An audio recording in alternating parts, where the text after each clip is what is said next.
Dear Hip Hop, I'm writing to inform you I'm going to have to end our relationship. I know in the beginning I was down to work them hips, but I was tricked. Seduced by your beat. See, you had me for 3 minutes and 46 seconds. I was suspended in time, but when I snapped out of it, I had to ask, did I hear what I thought I did in that last rhyme? Now forgive me, maybe I'm getting old or maybe I'm just slow, cause I didn't even know you could say bitch on the radio, but I was entranced by that beat I heard somewhere before. Oh, I remember, that was the original score. Now unless I'm dreaming, I could have swore, right after you called me a bitch you called someone else a whore, and at this point I'm trying to process a few things. What were the original words to that song, and you want me to do what with my thong? And I'm tripping, cause nobody's acting like anything is wrong. After all, the anthem for the new millennium was Big Pimpin', and it all seems a bit surreal because when I was dancing around I didn't know the damage my soul was going to feel. And there are times I am still compelled to move, but I swear to you it's that old school groove that's playing above the lyrics, because if the music wasn't there I definitely wouldn't hear it. I thought hip-hop was supposed to be a means of poetically expressing yourself, but it seems these days you'd say anything to get your CDs off the shelf, so let's toast with champagne and blunts to your health, but first, tell me why. Every other video, brother's gotta be a gigolo. And you show your respect by pouring beer for the homie who's dead and then pour the rest of that 40 over some female's head. And what's crazier than that is she doesn't seem to mind, but if you look past her ass, deep into her eyes, you just might find a hint of surprise because she didn't realize that the camera shot was going to be between her thighs. And she furthers a lie as she tries to deny, pretending like it's okay, that she just gave a piece of her self-esteem away. And it aired 9 times on MTV today. And all of that for little to no pay, but he's a hustler, baby, and he told you so. And when he's through, you're a video hoe. And I'm trying to make it in this business, so I've actually stood in those high heel shoes, you know. And now when I go to the club, I see a sea of young women with fake diamonds bouncing around their waist, too little clothes on her body and too much makeup on her face, screaming, "Underlay, underlay, mommy, E-I, E-I, uh-oh." Were you that hoe? Was I that hoe? Or do we need to spiritually grow? Does anybody know what EI stands for anyway?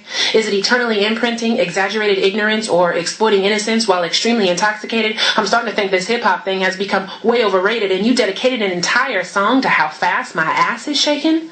Tossing around money that you really ain't making? Didn't I see you on court TV, accused of raping? But I'm the one hating. Well, maybe I am, because somebody needs to speak up on behalf of the woman. So no, you can't see my thong. No, I won't back my thing up. No, you can't big pimp me into buying your CD. It takes a king and a queen to create a real dynasty. Why don't you set your mind free? Why don't you back that thinking up? Maybe you're already aware because you call yourself corrupt. And it's not hard to deduct when I keep hearing rumors that you're going bankrupt, that you just claiming head hip-hopper in charge, spending all your money on your boys just to prove that you're large, because all your real niggas still kick it with you. And there ain't no nigga like the one you got. So you ride for your niggas and you die for your niggas because you're a no limitations nigga?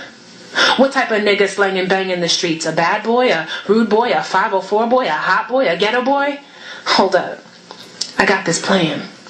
Stop calling yourself a nigga and a boy and call yourself a man.